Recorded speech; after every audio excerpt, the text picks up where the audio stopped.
அனைவருக்கும் வணக்கம். இந்த வீடியோவில் என்ன பார்க்க போறோம்னா, க்ரூ இந்த படத்தோட கதையை தான் பார்க்க போகிறோம். வாங்க ஸ்ட்ரெயிட்டாக படத்தோட கதைக்குள்ளே போயிடலாம். படத்தோட ஆரம்பத்தை வந்து ஒரு ஏர்லைன்ஸ் வந்து காட்டுறாங்க, கோஹினூர் ஏர்லைன்ஸ்.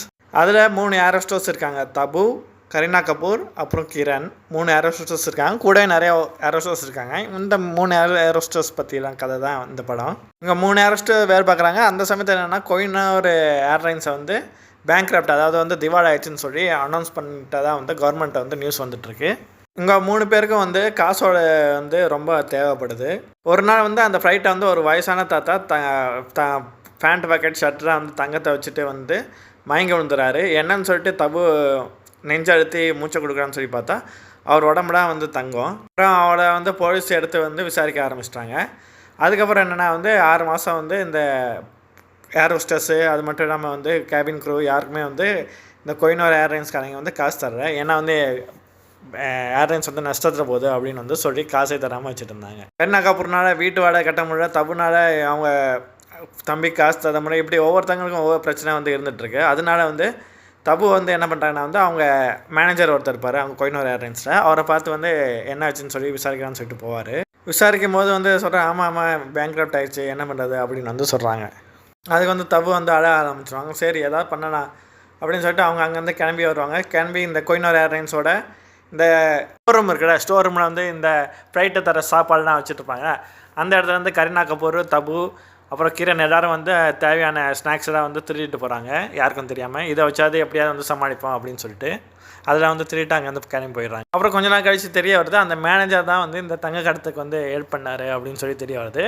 உடனே 3 பேரும் கிளம்ப அந்த மேனேஜரை போய் பார்க்க போகிறாங்க. மேனேஜர் போய் பார்த்துட்டு, ஆல்ரெடி நம்ம ஏர்லைன்ஸில் வந்து போலீஸ் வந்து டவுட்டாக இருக்குது, ஆல்ரெடி ஒருத்தன் மாட்டிட்டான், இனிமேல் தங்க இது பண்ணால் வந்து நம்ம கண்டிப்பாக மாட்டிடுவோம் அப்படின்னு வந்து சொல்கிறாங்க. சரி நாங்கள் 3 பேர் வந்து இதுக்கு நாங்கள் உதவுறோம் அப்படின்னு வந்து சொல்கிறாங்க. சரி ஓகே, அப்படின்னா நான் கொடுக்குற தங்கத்தை வந்து இந்த ஊரில் போய் டெலிவர் பண்ணிடுங்க அப்படின்னு சொல்லி ஒரு வெளிநாடு ஊரை வந்து சொல்கிறாங்க. அதுக்கு உங்களுக்கு வந்து நிறைய கமிஷன் வந்து தரோம் அப்படின்னு வந்து அவர் வந்து சொல்கிறார். அப்படியா, சரி ஓகே, அதுக்கு நாங்கள் ஒத்துக்கிறோம், ஆனால் வந்து மாட்டிக்கக்கூடாது, அதை பார்த்துக்கோங்க அப்படின்னு வந்து சொல்கிறாங்க. லாஸ்ட் டைம் வந்து அவன் தங்க பிஸ்கெட் கொண்டு போய் வந்து மாட்டிக்கிட்டான், நீங்கள் அது மாதிரி மாட்டாமல் வந்து எப்படியா வந்து கடத்தி போகிறதுக்கு ஐடியா வந்து கொண்டு வாங்க அப்படின்னு வந்து சொல்கிறாங்க. இந்த சமயத்தில் வந்து கிரண் இருக்காங்களே, கிரனுக்கு ஃப்ரெண்டாக வந்து பழைய கிளாஸ்மேட் வந்து அங்கே கஸ்டம்ஸ் வந்து போலீஸாக இருப்பார், அவர் கூட வந்து பழக்கம் வந்து ஏற்படுது இது மாதிரி ஃப்ளைட்டை போயிட்டு வரனால. அப்போ 3 பேரை உட்காந்து என்னன்னு சொல்லி டிஸ்கஸ் பண்ணிகிட்டு இருக்கும்போது என்ன பண்ணுவாங்கன்னா வந்து எல்லோரும் ஒரு ரவுண்டாக வந்து ஃபாரின் சாக்லேட்டாக வந்து இருக்கும்ல, அந்த சாக்லேட்டை வந்து சாப்பிட்டுட்டு இருப்பாங்க. அப்போ சாப்பிட்டு இருக்கும்போது தான் ஐடியா வந்துச்சு, நம்ம இந்த தங்கத்தை வந்து ரவுண்டாக சாக்லேட் மாதிரி மாற்றி நம்ம கடத்தலாம் அப்படின்னு சொல்லி முடிவு பண்ணுறாங்க. உடனே அந்த தங்க பிஸ்கெட்லாம் வந்து ஒரு நகைக்கடையில் கொண்டு போகிறாங்க. அங்கே போய் வந்து அதை வந்து ரவுண்டாக வந்து மாற்றிடுறாங்க. ரவுண்டாக மாற்றி அது மேலே சாக்லேட் கோட்டிங் வந்து கொடுத்துட்றாங்க. சாக்லேட் கோட்டிங் கொடுத்தோன்னே வந்து இதை வந்து மேனேஜர்கிட்ட வந்து சொல்கிறாங்க, இப்படி தான் நாங்கள் கடத்த போகிறோம் அப்படின்னோடனே அவரை சரி ஓகே நல்ல ஐடியா இருக்கே அப்படின்னு சொல்லிட்டு அவங்க வந்து இது மாதிரி வந்து கடத்த ஆரம்பிக்கிறாங்க. இவங்க இது மூலமாக வந்து இவங்களுக்கு நிறையா கமிஷன் வருது. மூலமாக வந்து அவங்க வீட்டு வாடகை, கடன் இதெல்லாம் வந்து நல்லா கொடுத்துட்டு அவங்க ஜாலியாக ஹாப்பி லைஃபாக வந்து வாழ்ந்துட்டுருக்காங்க. திடீர்னு ஒரு நாள் வந்து போலீஸ்க்கு வந்து ஒரு டிப் வந்து கிடைக்குது, இது மாதிரி வந்து ஃப்ளைட்டை வந்து தங்கம் கடத்திட்டு வராங்க அப்படின்னு சொல்லி டிப்பு வந்து கிடைக்குது. இப்போ கோஹினூர் ஏர்லைன்ஸில் தான் அந்த நடக்குதுன்னு சொல்லிட்டு அந்த டிப்பு வந்து கிடைக்குது. விஷயம் கேபின் நடக்க க்ரூவுக்கு வந்து தெரிஞ்சுது. அதனால என்ன பண்ணுறாங்கன்னா வந்து சாக்லேட்டை ஒழிச்சு வைக்காமல் வந்து அது மேலே ஃப்ளைட்டு மேலே உள்ள ஒரு ரேக்கில் வந்து வச்சுட்டு அவங்க வந்து கிளம்பி வந்துடுறாங்க. வரும்போது இறங்கி வந்தோடனே வந்து எல்லாரோட பேக்கேஜ் லக்கேஜெலாம் வந்து செக் பண்ணுறாங்க. குறிப்பாக இந்த 3 பேர் கரீனா கபூர், தபு, அப்புறம் கிரண், இவங்க 3 பேரோட லக்கேஜை வந்து செக் பண்ணுறாங்க. இவங்கக்கிட்ட சாக்லேட்டும் இருக்குது. அதை வந்து இந்த கஸ்டம்ஸோட அசிஸ்டண்ட் ஒரு பொம்பளை இருப்பாங்க, அவங்க வந்து செக் பண்ணுறாங்க. செக் பண்ணி அதில் சாக்லேட் மாதிரி நிறையா வச்சுருக்காங்க. அதை எடுத்து சாப்பிட்றாங்க. அது உண்மையாகவே வந்து சாக்லேட்டாக இருக்குது. தங்கங்கன்னு சொல்லி விசாரிக்கிறாங்க. அவங்க தங்கலாம் எங்களுக்கு தெரியாது அப்படின்னு வந்து சொல்கிறாங்க. கஸ்டம்ஸாக இருக்க ஆஃபீஸர் வந்து அவங்களுக்கு தெரிஞ்சவங்க தானே, இந்த கிரணுக்கு தெரிஞ்சவங்க தானே, அவங்க வந்து தெரிஞ்சவங்கனால சொல்லிட்டு அங்கேருந்து சொல்லிவிட்டு அவங்க எல்லாரையும் விட்டுருங்க, இவங்க மேலே எந்த தப்பு இல்லை, ஃபால்ஸ் இன்ஃபர்மேஷன் அப்படின்னு சொல்லிட்டு அங்கேருந்து கிளம்பிடுறாங்க. கிளம்பினோன்னு வந்து அடுத்த நாள் வந்து கிரணும் வந்து அவங்க கஸ்டம்ஸ் ஆஃபீஸர் ஃப்ரெண்டும் வந்து 2 பேரும் வந்து டேட்டிங் போகிறாங்க. டேட்டிங் போய் வந்து 2 பேரும் வந்து டின்னர் சாப்பிட்றாங்க. டின்னர் சாப்பிட்டு வந்து 2 பேரும் ஒரு விதமாக வந்து க்ளோஸ் ஆகிட்டு அங்கேருந்து கிளம்பிடுறாங்க.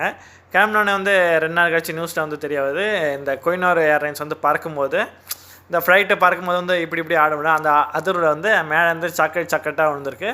அது பார்த்தா எல்லாமே வந்து தங்க கட்டி அப்படின்னு சொல்லி தெரிய வருது. அந்த அப்போவே சொன்னேன் இன்ஃபர்மேஷன் கரெக்டு, நீங்கள் தான் கேட்கல அப்படின்னு சொல்லிட்டு அந்த ஒரு ரேடியோ ஆஃபீஸர் இருப்பாங்க, அவங்க வந்து சொல்லுவாங்க. இப்போ என்னென்ன ஆச்சு, இவங்களால் தங்கமும் வந்து கடத்த முடியல, மொத்த பிஸ்னஸும் வந்து ஸ்டாப் ஆகிடுச்சு. என்ன ஆச்சுன்னு சொல்லிட்டு அந்த மேனேஜர்கிட்ட பொண்டாட்டிகிட்ட போய் விசாரிப்பாங்க. விசாரிச்சதுக்கு வந்து அவன் ஒரு வெள்ளைக்காரையை கல்யாணம் பண்ணிட்டு வெளியூர் போயிட்டான், அங்கே தான் வந்து செட்டில் ஆக போகிறான் அப்படின்னு வந்து சொல்கிறாங்க. பட் நம்ம வந்து இந்த தங்கம்லாம் யாருதுன்னு நினைக்கிறேன், உங்கள் கொய்னூர் ஏர்லைன்ஸோட ஓனரோட தான் அப்படின்னு சொல்லி அவங்க வந்து சொல்கிறாங்க. உடனே இவங்க 3 ஏர் ஹோஸ்டஸும் முடிவு பண்ணுறாங்க, அவங்ககிட்டேருந்து எப்படியா வந்து தங்கத்தை வந்து மீட்டு கொண்டு வரணும் அப்படின்னு சொல்லி முடிவு பண்ணுறாங்க. எப்படியாவது அவங்க பழி வாங்கணும் அப்படின்னு சொல்லி முடிவு பண்ணிட்டு என்ன பண்ணுறாங்கன்னா, இவங்க 3 பேரை வந்து அவங்க செட்டில் ஆகிருக்க அந்த ஃபாரினுக்கு வந்து கிளம்பி போகிறாங்க. அங்கே என்னென்னா வந்து கொய்னூர் ஏர்லைன்ஸோட அந்த எம்டியோட பொண்ணுக்கு வந்து பிரம்மாண்டமாக வந்து கல்யாணம் வந்து நடக்குது. இவங்க இவ்வளோ நாள் கடத்தின தங்கத்தோட மதிப்பு வந்து 3000 கோடி தங்கம் வந்து கடத்தியிருக்காங்க. என்ன எப்போ நடக்குதுன்னா வந்து அந்த ஓட்டர் வந்து ரொம்ப செக்யூரிட்டி வந்து அதிகமாக இருக்குது. அதனால வந்து இவங்க 3 பேர் வந்து இந்த ஓட்டரை வேலை ஏதாவது கிடைச்சதா வந்து நம்ம இந்த ஓட்டரில் வந்து அது போய் வந்து அந்த தங்கத்தை வந்து நம்ம இது பண்ண முடியும் அப்படின்னு சொல்லி நினைக்கிறாங்க. உடனே வந்து அந்த ஓட்டரை வந்து ஹவுஸ் கீப்பிங்காக வந்து இவங்க வந்து வேலையில் வந்து ஜாயின் பண்ணுறாங்க. ஹவுஸ் கீப்பிங்காக ஜாயின் பண்ணது அந்த ஓட்டரோட செக்யூரிட்டி கோடு இதெல்லாம் வந்து இது பண்ணுறதுக்கு வந்து கரீனா கபூரோட தம்பியை வந்து யூஸ் பண்ணிக்கிறாங்க. அவர் வந்து இது மாதிரி சைபர் செக்யூரிட்டியில் வந்து ரொம்ப உள்ளவர். அதனால் வந்து அவர் மூலமாக வந்து கேமராலாம் ஆஃப் பண்ணி வந்து அவங்க உள்ளே போகிறாங்க. உள்ளே போய் எப்படியாவது கல்யாண நாள் அன்றைக்கி வந்து அந்த எப்படியாவது தங்கத்தை திருடான்னு சொல்லி பார்க்குறாங்க. அப்படி இருந்தால் வந்து தங்கத்தை வந்து அவங்களால திருட முடியல. என்ன பண்ணாங்கன்னா வந்து கொய்னூர் ஏர்லைன்ஸோட எம்டி வந்து வேறு அங்கேருந்து தப்பிச்சு போயிடலாம் அப்படின்னு சொல்லிட்டு அங்கேருந்து தப்பிச்சு போகிறாங்க. தப்பிச்சு போகிறதுக்கு வந்து தனியாக ஒரு ஜெட்டில் வந்து போகிறாங்க. ஜெட்டில் போகிறது பார்த்தா வந்து இந்த 3 ஏர் ஹோஸ்டஸும் வந்து அந்த ஜெட்லேயே வந்து இருப்பாங்க.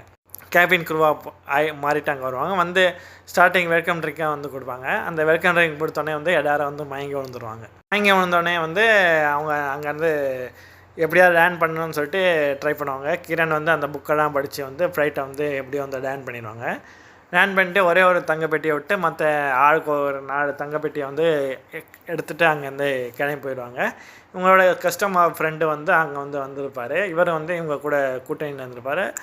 அவர் ரிசீவ் பண்ணி இவங்க 3 பேரையும் வந்து பத்திரமா வந்து கூட்டிகிட்டு போயிடுவார். ஒரே ஒரு தங்கப்பெட்டி வந்து ஃப்ளைட்டை வந்து இருக்கும். அதை வந்து கஸ்டம் ஆஃபீஸர் வந்து பிடிச்சி அவங்க எல்லாரையும் வந்து அரெஸ்ட் பண்ணிடுவாங்க. அதுக்கப்புறம் வந்து யார் யாருக்கெல்லாம் கடன் இருக்கோ அவங்க எல்லாருக்கும் வந்து கொடுத்துருவாங்க. மற்ற க்ரூ மெம்பர் இருப்பாங்களா, கேபின் க்ரூ, ஏர் ஹோஸ்டஸ் இருப்பாங்களா, அவங்களுக்கும் வந்து வந்த தங்கத்தை வந்து கொஞ்சம் கொஞ்சம் பிரித்து கொடுத்துறாங்க. இதோட இந்த க்ரூ படத்தோட கதை வந்து முடியுது. நன்றி.